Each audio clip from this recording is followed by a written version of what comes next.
Hey everybody, what's going on? And welcome to Guns N' Roses Central, and we're doing another episode of Guns N' Roses True Story. So today we're talking about the movie Black Hawk Down, Leave No Man Behind from 2001. It's a film that was directed by Ridley Scott. It was all about the failed 1993 mission that the US military did in Somalia to capture some lieutenants of a key Somali warlord who was disturbing the peace. It's one of my favorite movies, and there's also a connection here to the band Guns N' Roses.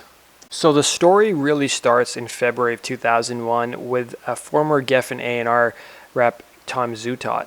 So Tom Zutaut was the A&R rep who actually discovered Guns N' Roses back in the 80s, and he hadn't really worked with Geffen for a couple of years. In fact, he was let go in 1999. So fast forward to February 2001, somewhere in New York City, Tom Zutaut's phone is ringing.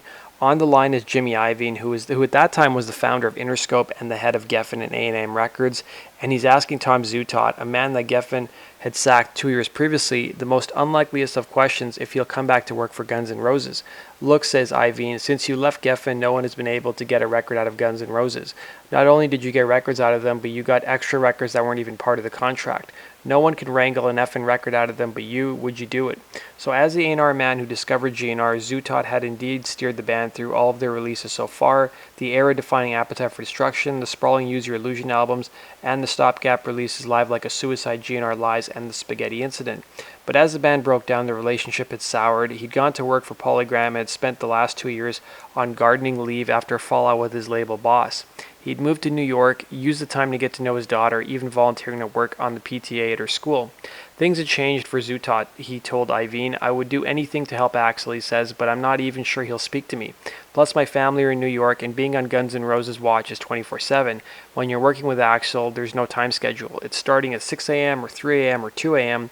It'll probably rupture my marriage, I don't know. The next day, Guns N' Roses manager Doug Goldstein calls. I hear you talk to Jimmy, he says. We don't know what else to do. We can't seem to get the record finished, and it's great stuff. Would you be willing to come back? The day after that, he gets a conference call from Iovine and Goldstein. How about you just come and have a meeting with Axl, they ask. Okay, just a meeting, agrees the Zoot. And so it was that Tom Zutaut found himself sucked into the world of GNR, sitting in a studio in LA a couple days later for a meeting with Axl Rose. And the first thing he asked me, remembers Tom, he was sitting on a sofa in the studio and I was sitting in a chair, and he looked at me and said, before you and I can do anything, I have to know the truth about Aaron Everly. So Axl was under the impression that Tom Zutaut had propositioned Axl Rose's first wife, Aaron Everly, back in the day, but it turned out that it wasn't true. So Axl and Tom Zutaut were able to move past that and start working together on Chinese Democracy. So once they started to sit down and talk, the two men sat and talked for 6 hours straight as Axl filled him on the state of Chinese Democracy. Fully briefed the next day, Zutaut, or Zoot as he's known as, entered the studio without Axl. The first task set by him by the singer was to help the drum sound for the album's title track. Axl had told the studio guys that he wanted the same drum sound as Dave Grohl on Nirvana's Smell Like Teen Spirit. The production crew would claim they had it, but Axl wouldn't be satisfied. Zutaut asked Roy Thomas Baker, who was the producer at the time, and the engineer to play what they had, and he found himself agreeing with Axl. I'm going to take a break, but I'll be back.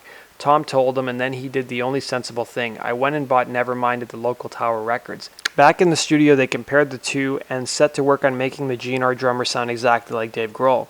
I guess maybe they heard the Nirvana hits on the radio and they just thought they knew the sound, but none of them had thought to actually go buy the album and listen to it. They sent the finished thing over to Axl, who called Zutaut straight away. I've only been asking for that for like 6 effing months, he said. You don't understand. I've been losing my effing mind. I ask you for something, I get it. I've been asking other people and they can't get it. So Zutaut had passed the test. I wish I'd called you a couple of years ago, Axl told him. Can you come out here and do this? Zutaut said he talked to Interscope and Geffen about it. He would, after all, be working for them and not Axl. And just 2 years previously, he'd left them in less than amicable circumstances. A week later, the two parties were still trying to agree on a fee when Axl phoned Zutaut. He said, I don't give an F about the money, whatever it takes. I just know I need you here to move forward because I've been spinning my wheels for at least 6 months, and I'm going to tell them they have to give you the money if they want the record. He was true to his word. The only compromise I made, says Zutaut, was that I deferred some of the money to being able to deliver the record by a certain deadline, which of course I lost.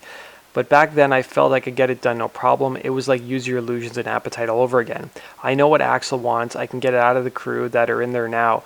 Roy Thomas Baker and I worked at Elektra Records for 2 years, so no problem. So by deferring some of the money to a trigger date on delivery of the record, Interscope saved some money and they got my services and everybody was happy. So Tom Zutaut settled into the day-to-day work of trying to get the new album made. Feeling like the new eyeballs in a secret club, he saw how money and time were being squandered.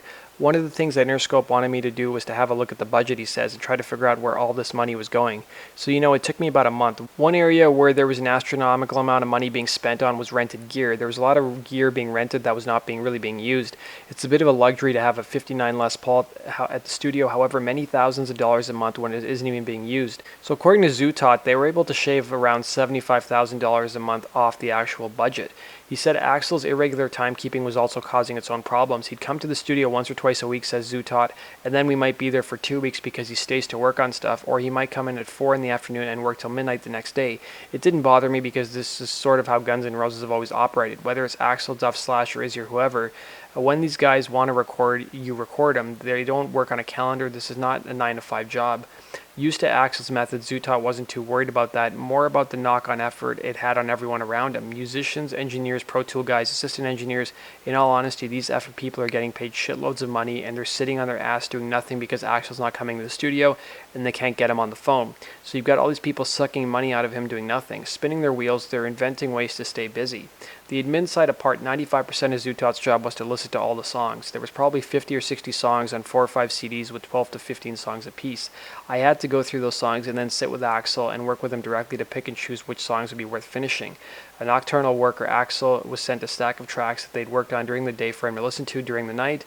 Then when he got up at 2 to 3 in the afternoon, he would call Zutaut and Roy Thomas Baker and go through what he liked and what he didn't like.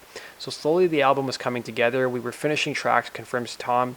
Now, doing overdubs with Buckethead and Robin Fink and with some stuff with Tommy Stinson, I felt we had a well-finished version of the Blues, Madagascar, Chinese Democracy, Atlas Shrugged, which was pretty good. We replaced a lot of drums because of Axl's belief that the record was supposed to be the energy of the people involved in creating it. We had to replace Josh Freese's drumming, and his drumming was spectacular. I would not have wanted to be in Brian's shoes. Basically, we were saying to him, we have got a brilliant performance out of this, and now we need you to recreate it. So almost a month after the 9/11 attacks, Tom Zutaut was sacked by Axl at an advanced screening of Ridley Scott's movie Black Hawk Down. So the director had wanted to use Welcome to the Jungle in the movie, and negotiations started to see if the movie people would accept a re-recorded version by the new lineup. So an internal dispute centered around the wisdom of doing such a thing. Beta claimed that Axl was reluctant to re-record the actual song, telling Zutaut, listen, we're making the album, now we have to stop and do this, it's too difficult. For his part, Zutaut claims that the song has already been re-recorded by the band. Part of Axl's induction process for the new band was that they re-recorded every song off Appetite. He says, so we just have to spend a day mixing it. It's difficult to explain why Zutaut was sacked, but it centers around the fact that Axl had requested a private screening of the movie, which is a standard request. When he turned up to find strangers there, he felt that Zutaut had misled him over the nature of the screening. He said, who the F are all these people in there? Says Tom. I was told that there should be a private screening, and I don't know who these effing people are. I can't believe you lied to me about this. You told me it was a private screening. You're fired. Zutaut, meanwhile, claims that he has been set up by someone looking to discredit him, an accusation denied by the Axl Rose camp. Whatever the truth, Zutaut was off the album, and producer Roy Thomas Baker followed a few months later. Now, the producers of the film Black Hawk Down wanted to use the song Welcome to the Jungle during the scene early in the movie when the Rangers and Delta Force operatives are actually getting ready to go out into the city and conduct their raid. It was actually pretty standard for them in real life to actually blare the song Welcome to the Jungle before they went out on raids, but because they weren't able to actually get the song, they ended up using the Faith No More song Fall to Pieces in the movie. So around the time Black Hawk Down came out, there was a news report from All Star Mag. So there had been a rumor that there was some continuing bad blood between Axl Rose and guitarist Slash over the movie Black Hawk Down. So Rose reportedly told a fan at one of the band's recent Las Vegas concert where Slash was turned away at the door that he was angry that the guitarist did not sign off on a deal that would see a remake of the song Welcome to the Jungle used in the new Ridley Scott film Black Hawk Down. So they even interviewed the film's music producer Kathy Nelson, who confirmed to All Star that her company had been dealing unsuccessfully with Guns N' Roses reps to include the song in the soundtrack due out next Tuesday. But she adds that she had no knowledge of the group's internal business. I found out found out that it's incredibly difficult to license Guns N' Roses songs, said Nelson. We tried to get the rights to the original masters and then a re-recorded version. We came close, but it just wasn't going to happen. Nelson adds that the movie is based on a true story and that Welcome to the Jungle was a song playing during the real-life incident, so the filmmakers were hoping to land the song for accuracy's sake. The track Minstrel Boy by Joe Strummer was used instead, although I think in the article they incorrectly referenced that it should be Fall to Pieces by Faith No More. So sources close to the band confirmed that the best of times GNR is notoriously reluctant to license their songs, and also note that the incident was not the first. Industry rumors of discontent circulated in 1999 over the use of Sweet Child of Mine on the Big Daddy soundtrack. So that's the film that featured Adam Sandler. So Rose reportedly promised the movie's producers that they could use a re-recorded version of the song, but met resistance from Slash and former bassist Duff McKagan. So in 2005, former Guns N' Roses member Slash and Duff McKagan filed a lawsuit against Axl Rose, claiming that he ripped them off to the tune of at least $1 million. So in the suit, Duff and Slash claim that Rose doesn't have any controlling interest in the songs, but they said he, referring to Axl, killed deals that would have put their tunes in half a dozen movies, including Just Married, We Were Soldiers, Death to Smoochie, Old School. In addition, Rose allegedly squashed a deal to allow the producers of the movie Black Hawk Down to use the band's huge hit Welcome to the Jungle in the film. Instead, he wanted to re-record the song, thereby allegedly cheating his ex-bandmates out of a licensing fee. So that does it for this episode of Guns N' Roses True Story. Let me know your thoughts down below in the comment section. Hit the like button if you enjoyed this video, and be sure to share it as well. You guys can also follow me on Facebook and Twitter, and please subscribe to my channel if you love Guns N' Roses as much as I do. Take care.